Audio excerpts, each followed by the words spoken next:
Okay, so I'll start with XRP, yeah, and uh, let's just do the simple chart first. So you can see the wedge. So after breaking out of the wedge, we're getting a nice drop. You can also see the channel here. It's after breaking back into the channel. Did a little back test here, and it's heading on down. Level wise is, you can see the basic level here is I'll do this one first. There's one here, and then you can see this one here. So it looks like we're coming close to breaking into the next level, yeah.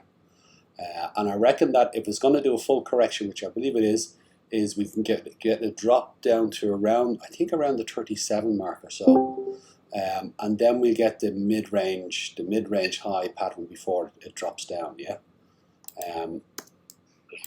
So it's looking pretty good. And there's a lot of the stocks have bottomed out on the 3 hour, 4 hour, 6, 7, 8, 9 hour. They've all bottomed out, so they might have one last good push in them, and then they get reset down here for another drop, yeah. If I put the fibs on it,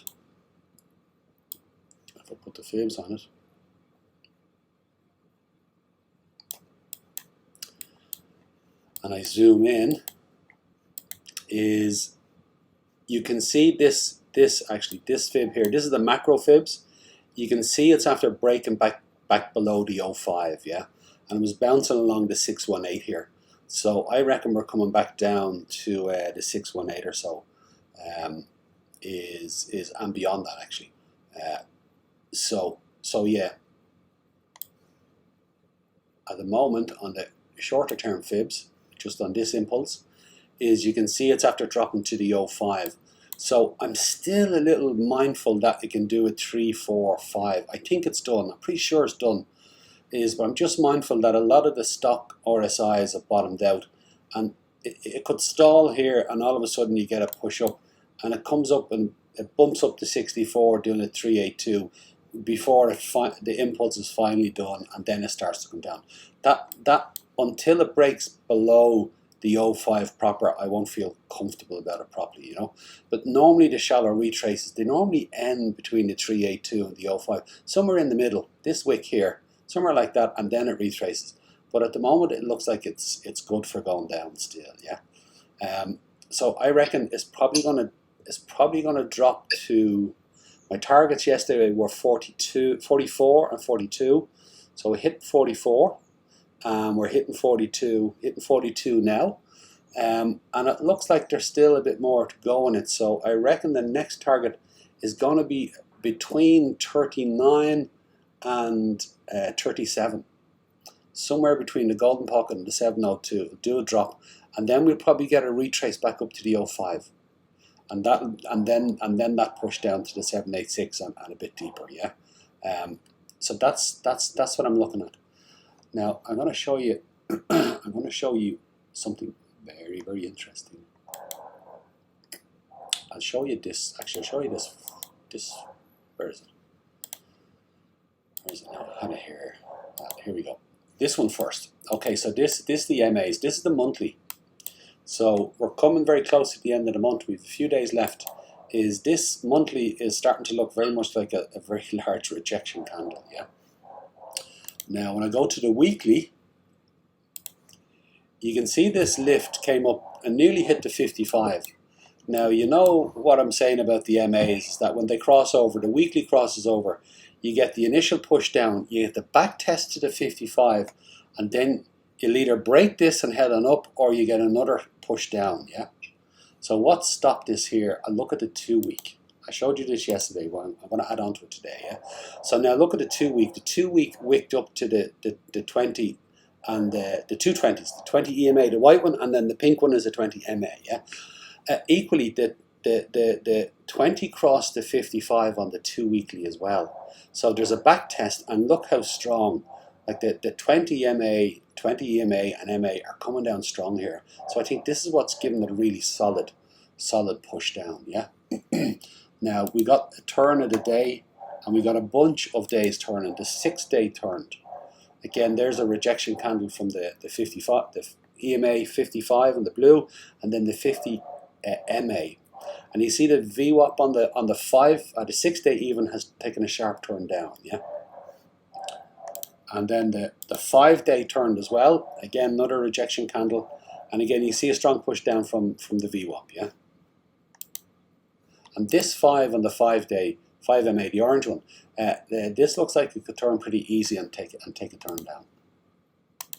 And on the 4-day turned as well. Again, strong rejection off the 50s.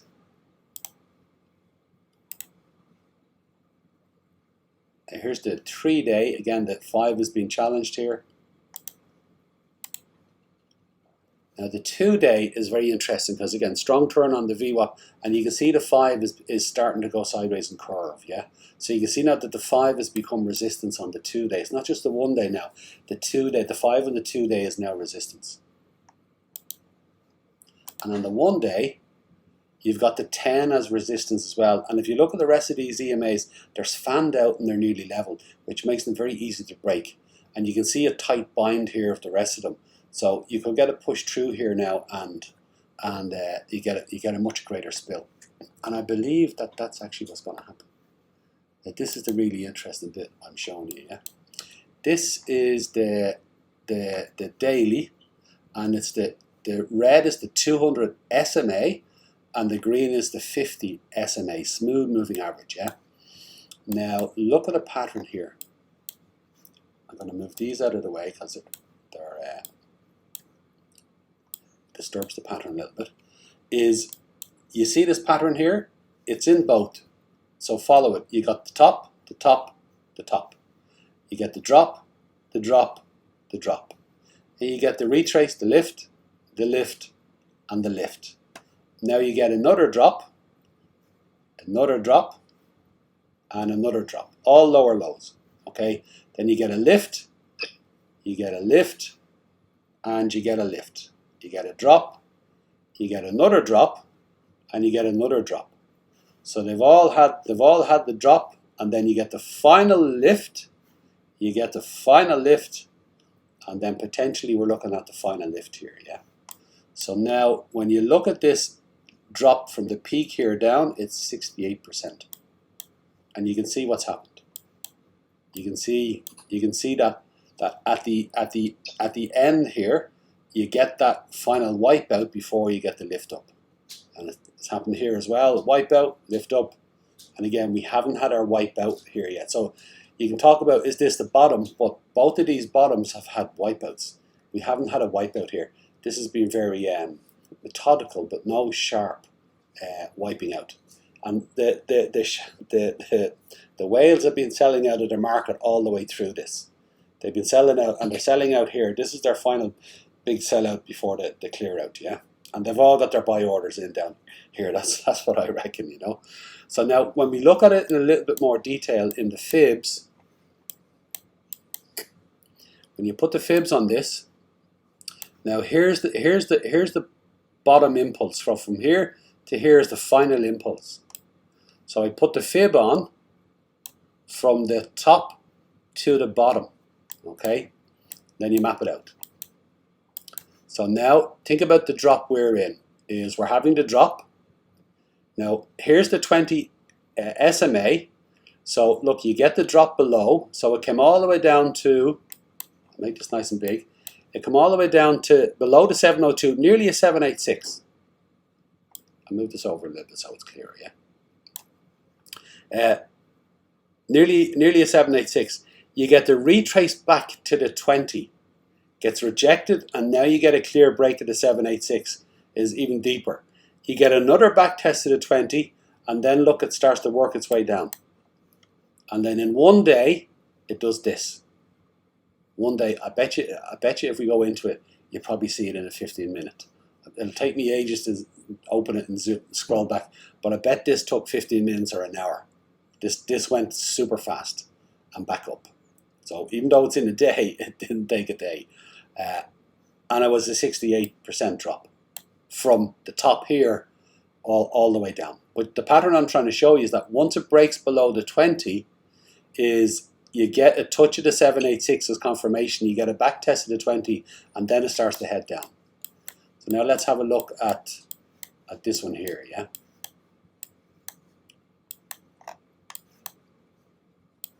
Where's the flip? There it is.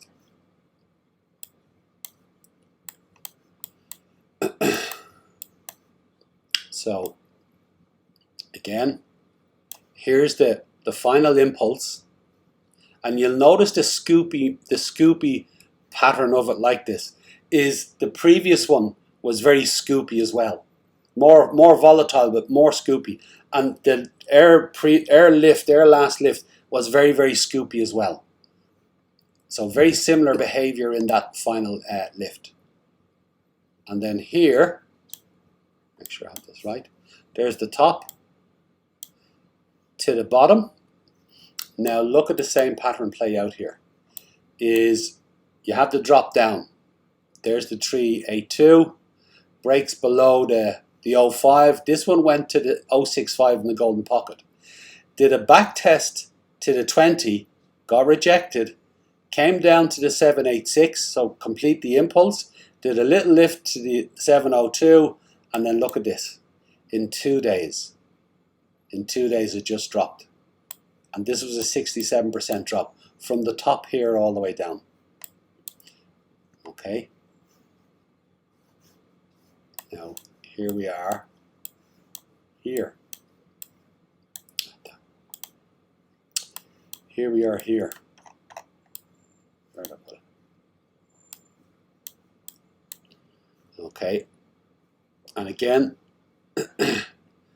is I'm debating about the impulse, whether I put it from here or whether I put it from here. I think it's better because the other two I've put it from the bottom here, so I think it's better from here, yeah. And I can see an impulse. It's just this is very choppy. There's a clear impulse from 1, 2. There's a clear impulse from here, and again when you zoom in, it's very scoopy. But when you look at this, is a lot of this looks like a correction rather than an impulse. But I'm going to include it simply because of the other past two iterations of it, yeah.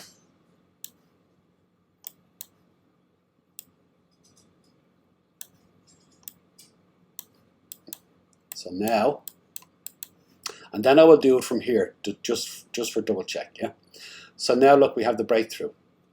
This is why I reckon we're gonna possibly land below the 20 here. So possibly somewhere around the golden pocket at 37. It might even get down to the 702 at 35. So if we see this, it bounces, and then we get the back test of the 20 and it gets rejected. It's following the same pattern as previously. It'll come down and break through a 786 and potentially go back up and test the 20 again, or not. It goes up and does somewhere here it gets a rejection and then it heads on down. So we're following form with the steps down. We're following form with the SMAs. We're following form with the fib at the moment. We just have to see now how this behaves. So I would suggest, again, I'm in a short, so I'm going to take some profit wherever this bottoms out here. I'm going to take some profit. I'm going to leave some profit in because my entry is up at 48.21. I have a nice entry up here. Is I'll take some profit. I'll watch to see if I see it getting rejected here. I will DCA in some a little bit, and then when I start to see it break the 786, if it breaks it and moves on down, okay, that's a good sign. When it breaks below this level here, when it breaks below 28.74, and this is Bitstamp, so it's 28.64 on Bybit. When it breaks the lower low here, I'll DCA in again. So that's what I'm looking at. And then the target, if we measure from top to bottom here, 67% is 18 cent 95, 19 cent as a general target. Yeah, I'll probably put a target in of about 21, and I will look to stay in for this, because we might have days of again trailing away. We have days of trailing away, few days, and then we might just have 1 or 2 days like this, or 1 or 2 15 minutes like this, and it just drops. So I'm setting myself up for that. Yeah, same with this one. Boom. So you gotta have your target already set, because this could happen. You could be asleep and wake up and this already happened. So make sure you have a target in. Yeah. So that's what I think. This is what seems to be playing out here, and then this looks like this will be the bottom, and we've had our blow off bottom, so to speak. Is there anything else I could point out here? It fits in with the pattern here. You see the wedge all the way down here? Is you come up here, you don't count this one, so 1 touch, 2 touch, 3 touch, 4 touch. So 2 to the bottom, 2 to the top, is we come down and we have a 3rd touch to the bottom. So again, 21, 19 is down here, so we can have a clear wipeout here, and this is a fake out, is on the way down. This is mid-range high with its final blow off top, heading down for 3rd spike. And we get a drop down here, and then we'll have a whole sideways double top, 1st drop. Mountain peak will be the 3rd touch here, and then we'll have 3rd drop down. People get deflated thinking, oh Jesus, it's not breaking through, you know, and then we'll come up and test it again, and then we'll have our breakthrough, and then we'll be off to the races, so to speak. So to me, that's what looks like is happening. Yeah. And then more locally, no, I've said enough. Well, look, I'll just do this. Here is the support and resistance line. So when I zoom in, I was talking yesterday about it was going sideways between this 4-hour support and resistance and this one, the red ones. It broke through, it back tested. I said it needs to break this one, so I came down and there's the 44. It broke through, and the next 4-hour is down here at 37.89. So I reckon we're heading down here. We might even get a touch back onto the, see the yellow center line here of the descending wedge. We might get a touch back onto this yellow line down here at well, that's at 36, might be a bit low, somewhere around here. I believe we got to see it. It'll always be same but different. So we just got to see how far it's going to go. And then the last thing I'm going to show you is a little scary. This is the is it the DXY? Is it DXY? It is the DXY. It is the. You think I know my own chart? It is the DXY. Okay. Now let me just cut this out. This is scary. Okay. With regards to what's going to happen, what's coming up, this is the DXY. All the way over here is 1967. Okay. So look at the wedge. Look at this wedge here. Yeah. You see the top of this wedge. This was a crisis in 1985, where the dollar got so expensive that all the major countries got together in New York in the Plaza Hotel, and they agreed that they had to decrease the dollar and increase the pound and all other major currencies at the time. Yeah, and what happened over a short period of time is that the dollar lost 50% value and the rest of the currencies gained 50% value. So they all agreed a plan and they stuck to it. And that saw off this crisis here, yeah. And again, here's the wedge. So look, it's after breaking out of the wedge. Is generally it's going to come back to the top of the wedge. Okay, this is going to be the peak of the crisis. Is if you look at it from the point of view as an impulse. Now these are weeks, by the way. These things here are weeks. They're not days. They're weeks. So I'm not talking today or tomorrow, but I am showing you the pattern of what's playing out. Yeah, and I'm just looking at the pattern. I'm not even particularly. If you ask me to explain the DXY, I probably couldn't do it. I'll give you a crap example of it. Yeah. Now watch. I'm going to explain the impulse pattern here. So I know it's a 1, 2, 3, 4, 5, but there's also a pattern within it. Here's the 1, 2. Then you get the push away. Look, here's the W. This is wave 3. In the middle of wave 3, you get a W, and then another push away. And in this push away, you get scoops. So look at this. Here's an arc, it broke out. Here's an arc, it broke out. You're going to get a scoop to here. Now, it'll be down. You get another scoop, another one, another scoop. So you get 3 scoops, and that'll be 3. Then there'll be a big drop for 4, and then there'll be the blow off top for 5. Now, don't ask me how long this is going to take. This is going to happen over the next bunch of years. But you can see the trajectory it's on. And I do believe that this is the last impulse, this is the last heartbeat of the financial system that we're in now.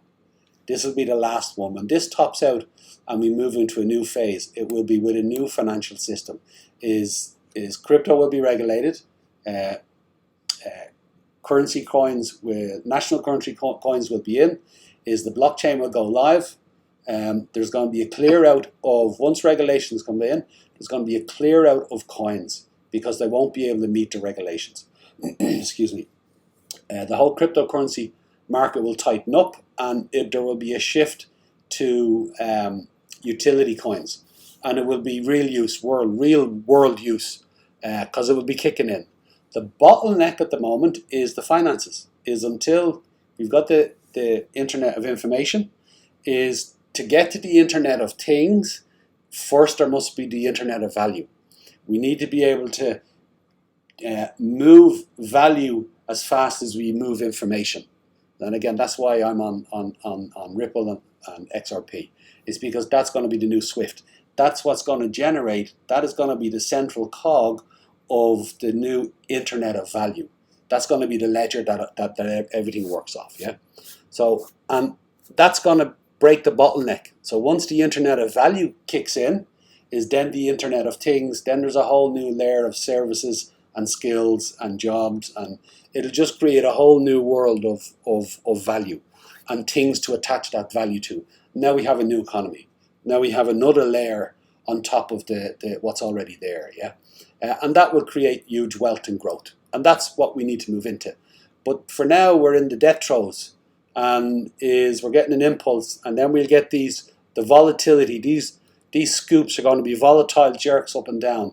Then there's one final pullback, and then there's the last gasp, and that'll be it. And then there'll be the transition over onto the blockchain. So that's it. I don't know how long it's going to take, but you can see the pathway.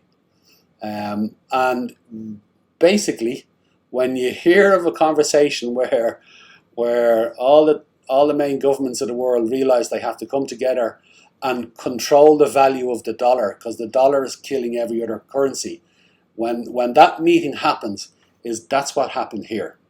And part of the conversation this time is, look, this is what we did in '85, but it isn't working anymore. Is the dollar can't keep doing this. We're going to have to change the system. We're going to have to upgrade it. Not downgrade the dollar, but upgrade the system so that it becomes more decentralized, so that everybody isn't completely controlled by one central dollar. So that's where you get decentralized values. So I think it won't be pegged on the dollar anymore. It'll be the dollar, possibly back to gold, possibly back to some other coins or other forms of value. Cryptocurrency will have its value in it as well, yeah. And then when it comes to pools of liquidity, I think the value of XRP is that rather than countries and banks having to hold massive amount of money in accounts for transferring the money, is they'll just use pools of liquidity, and that's where XRP comes in, and the ledger. And XRP will be one of the assets that will be part of that liquidity pool. I don't think it'll be the only one, but it will be the main one. Why? Because people are using the Ripple ledger. Why wouldn't they use XRP? It's already set up for use. And the more banks and countries get used to trusting the ledger, is then they'll say, okay, now let's start using these pools of liquidity, because when we use these pools, the money we're holding as security for transfers, we don't need to hold that anymore. Look, we can spend that. that is a huge injection of money into any country's economy if they don't have to hold that.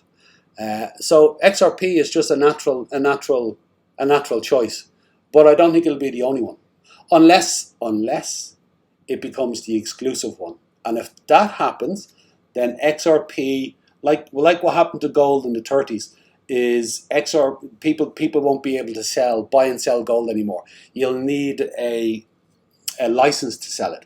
And basically what all the governments did is they bought back the majority of the gold in the world, and they used that as the reserve.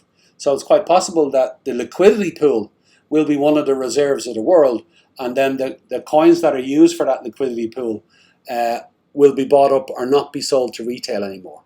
And XRP was never intended to be sold to retail. It is now because it's helping finance the company, and it's helped testing the market. But lately, since December last year, is Ripple have been buying back XRP off exchanges, not over the counter. It's been going into exchanges and buying back its own coin, because it's far more valuable to them to have that coin in the liquidity pool, and that they're making micro cents on every transaction, but there's billions of transactions. It's far more worth it to them to buy it back and hold it than to keep selling it. So at some point, XRP is going to literally become gold dust, and there's going to be less and less of them on the market because they're all going to be bought back and be used as liquidity pools. So that's what I believe, and all this is playing out now. It's really starting to kick off. See this push here? This is the trigger.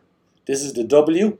Now we're starting to get into the game. So once this, if you look at this here, going up through levels, once it breaks here, this is the DXY. Once the DXY breaks above 120, say, it'll do a back test. But once it breaks this level, then we're getting closer and closer to the final game. Yeah, this will be the final stages where everything will accelerate. The speed of change will happen much faster because there'll be an urgency to it. So look, they're coming up to realizing, shit, we got to get our shit together. Is at some point there'll be a pullback here, a breather. This is where regulations will come in. Once regulations comes in, everything starts to move much faster because it's getting closer and closer to the end game. Now again, this is over the next couple of years. This is not today or tomorrow, but you'll see it play out. And it'll be a bit like slow motion. You see it play out in slow motion. So now let's get back to the daily chart. Okay, after all that, let's just get back to the daily chart. If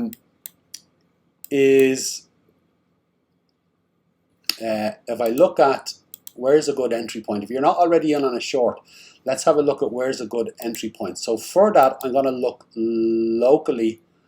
I'll go to the 5 minute first, just to see where the tip of the spear is at the moment. Yeah, so you can see the tip of the spear. It topped out here, and again, it's looking to do another push down. Yeah, it's looking to do another push down, and the 5 is crossing through here. But will it? So let's see if the 15 minute supports it. Okay, so the 15 minute topped out, came back down, did another little lift again. It looks like there's another spill coming, yeah.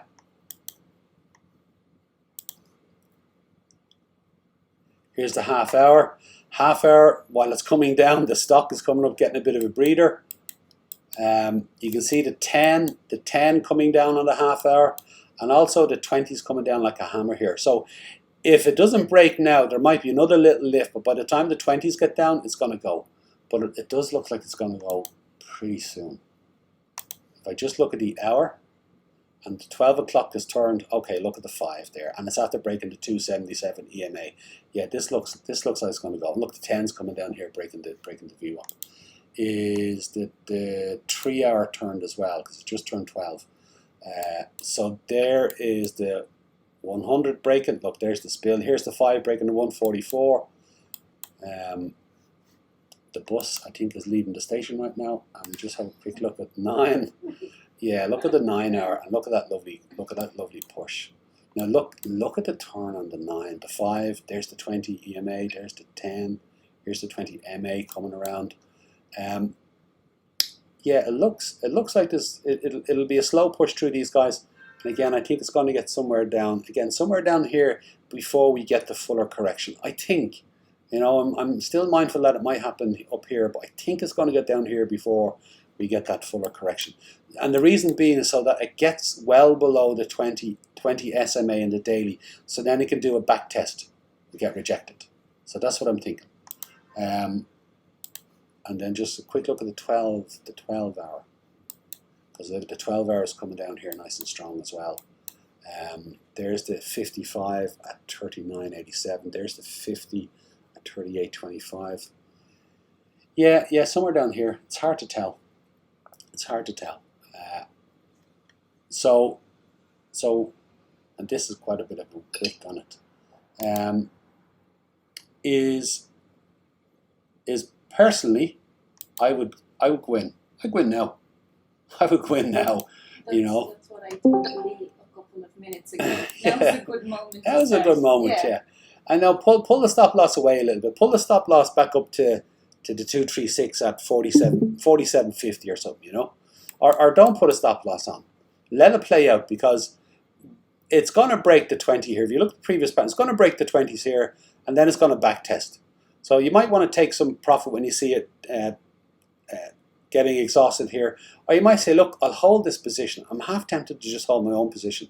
Let it do a back test on the 20. And when you see it moving away, is then DCA in. Now, and again, I'm talking about playing the longer game here, is that if I'm right about this breakout, is we could be in this for a week or two, but fantastic gains. And you can just sit back and just, you know, let it go, you know, and you just map it down. So it'd be if you get in the right position here, it's one of the easiest trades that you'll ever do once it breaks away. You just let it do its thing. So that's it. Invalidations.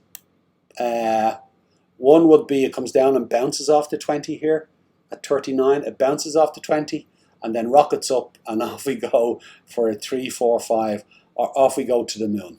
It's going the other way, and I got it completely wrong. But on my TA now, the way I see it, it's only telling me one direction, and it's mapped it out for me previously. So that's what I think. Yeah.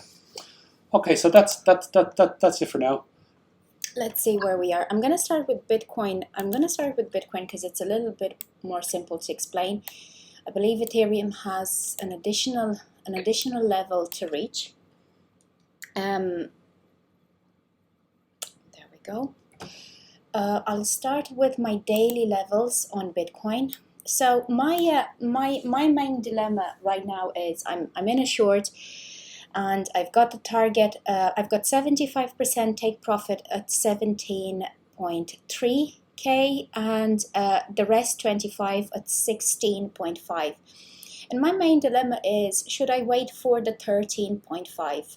I believe Bitcoin is going to do quite a big correction from where it is right now, but it has to go through some levels of support and resistance. So that would be around 30% a correction from where it is right now, which of course is totally likely to happen given this crossing of the EMA. So the 20 crossing down here, 20 crossing down here, 20 crossing down here. We can see what this has caused previously. I doubt it won't do the same. Now,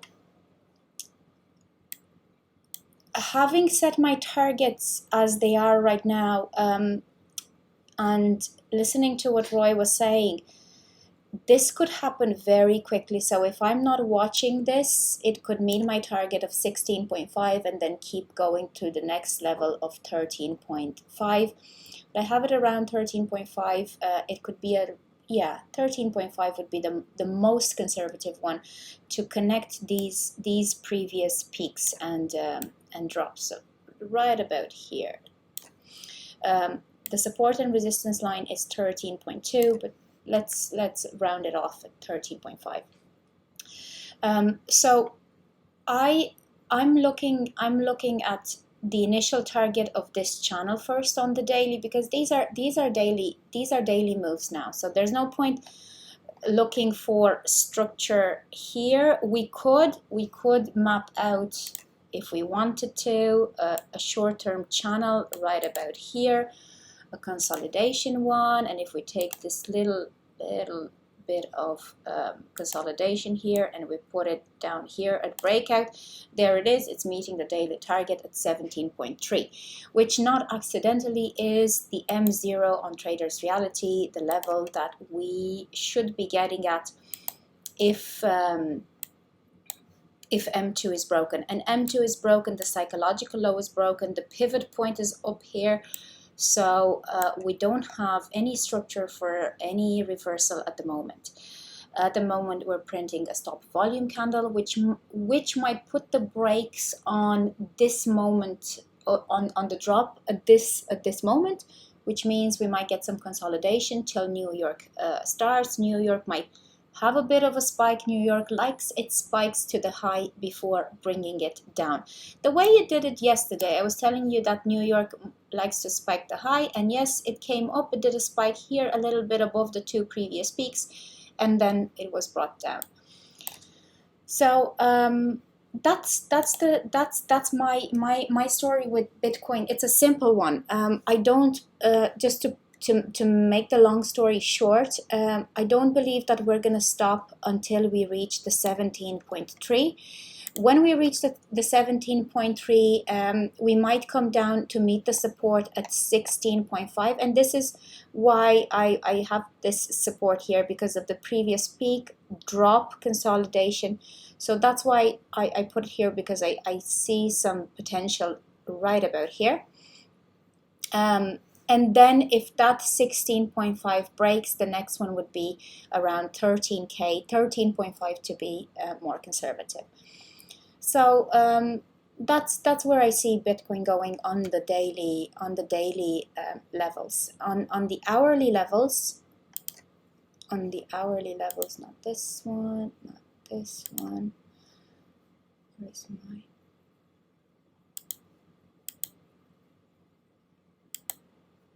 This is it. This is it. It's just that the Traders Reality was on.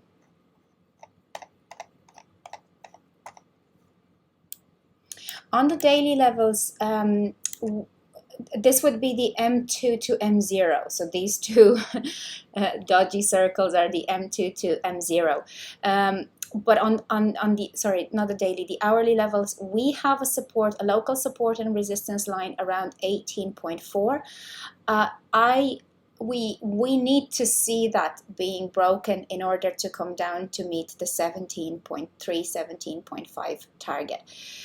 We haven't challenged it yet. This is coming all the way from down here, September, and I believe there's a, if I change to the 1 hour,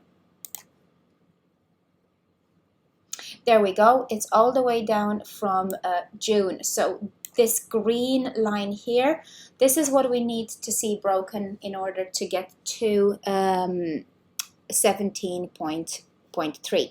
So I would, if I had missed the short from up here, or I didn't DCA up here, I would be looking at the 15-minute RSI, the stochastic RSI, maybe even the 1 hour RSI if I'm a bit more patient, and start a short position there, and then DCA on the way down. So when we break this line here at 18.4, then I would be looking to follow it down with a DCA and add to my position.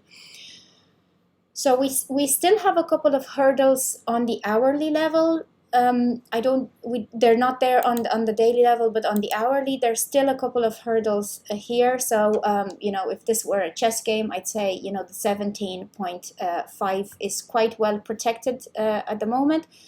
But what price action has managed to do so far is push through a lot of support, and this is the final bit of support that needs to get through. But it still has some protection, this level. I don't see any reversal at the moment. I wouldn't again, if you if you're very risk embracing and think of building longs, you would need to cover a deep liquidation, I believe, at this stage. But because there are people that say that the bottom is in, and again they might be building longs, but that's not what I'm doing, and the trend is down, so I'm going with it. Now we need to pay attention until New York starts, because I believe we're going to have some sideways / a spike up. So New York, especially the 3 p.m. UK time candle, might offer us a nice entry point if you are willing to wait for this stochastic RSI on the 1 hour to top out, not just the 15-minute, but I would be following the 15-minute. Now the 15-minute is down, so the next chance, the next train should arrive quite soon around New York time. So that's Bitcoin. That's Bitcoin. No other bits to add to this. Ethereum on the daily is in a is a little bit farther away from the next level down, because Ethereum's range is a lot bigger than Bitcoin. So if we're looking at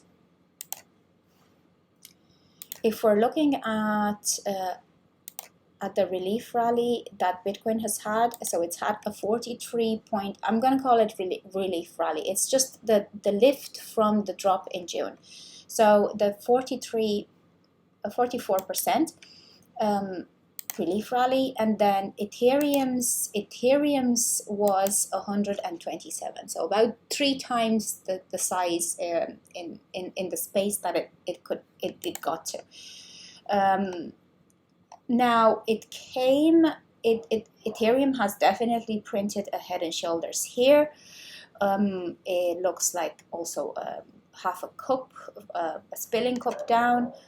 It is resting right now on a support and resistance level on the daily, right about here. So this would be the 16.5. If I'm looking at what happened here on the left, it would be the intermediary 16.5 level that I told you about for Bitcoin. So at the moment we need to see what's happening here. What I believe will happen here is a push down to the previous low at around 900. Again, I'm very conservative around 900, even maybe a double bottom around 880, 850. And the reason why I'm saying this is because of the RSI here on the daily. So it spiked the top. It hasn't yet retraced to the bottom. It has to do that before moving upwards. So touch down to the top, come down, touch down to the bottom. On the hourly levels, we have the same levels here. So we have this is the 1 hour structure. So if this would be the space that we consolidated in. If we break this space, if we treat it like a consolidation channel,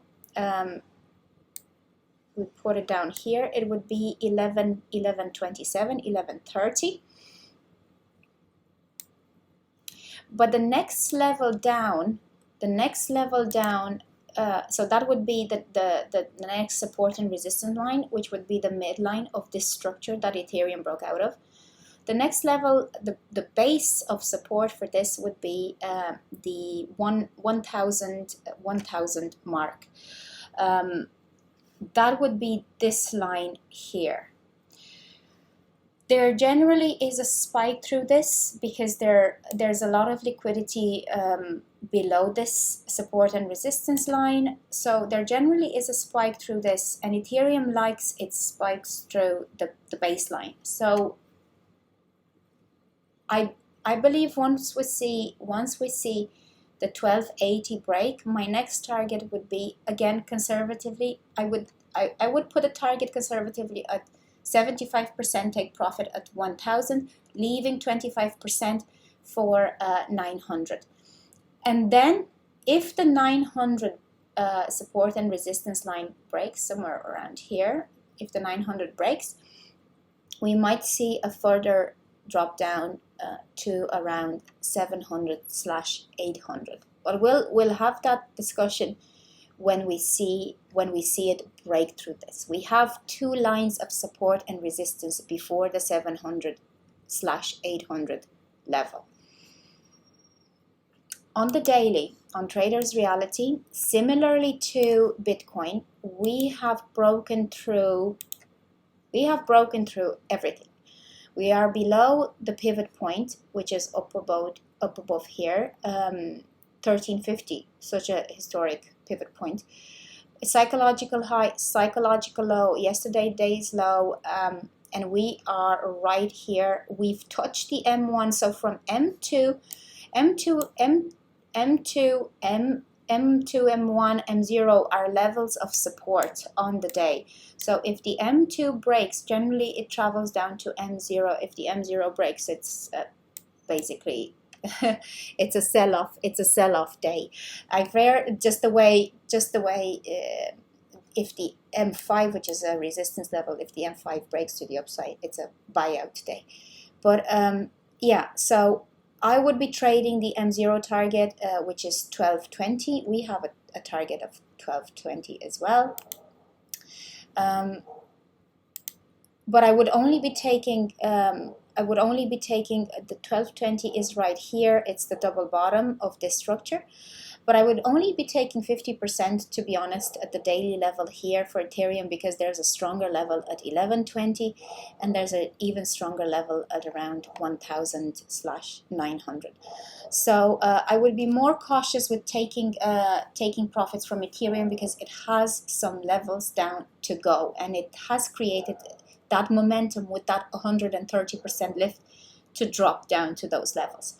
So yeah. Just to be a bit more specific, again, to repeat what I just said, because I know there might be a lot of numbers, I would be taking only 50% at 1220, leaving a little bit, leaving the rest of the 50% for 1120. If you really want to be cautious, you can close everything at 1120. If you want to leave a little bit of the position, take only 25% at 1120, and then DCA on retracement, following it down to 1000. Ethereum has one extra level down, which we can see on the daily. So on the daily, we have this big space to go to. 1030 would be our final destination, whereas Bitcoin is a lot closer to the double bottom. So Bitcoin only has, from where it is now, a 7% drop, still very juicy, and Ethereum has a 21% drop, so three times the amount. So we have to be a bit more not cautious, a bit more careful with the Ethereum targets, so as not to miss on the profit. And again, if you're watching it, you can DCA on the retracements, and I would take the retracements on the 15-minute stochastic RSI. So I would add a little bit to the position every time the 15-minute tops out, because that should give us a nice addition to the position.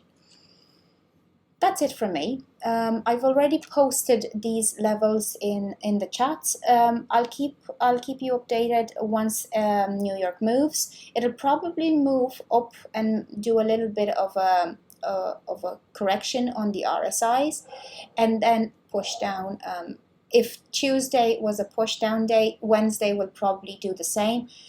I'm not sure we'll finish our correction down to 16.5 today. We might continue tomorrow, and we might keep going down to 13K over the next 2 weeks. The same for Ethereum. We might be coming down to 900, which would be our next target, slash 750 over the next 2 weeks. We still have one level to come down in both Bitcoin and Ethereum.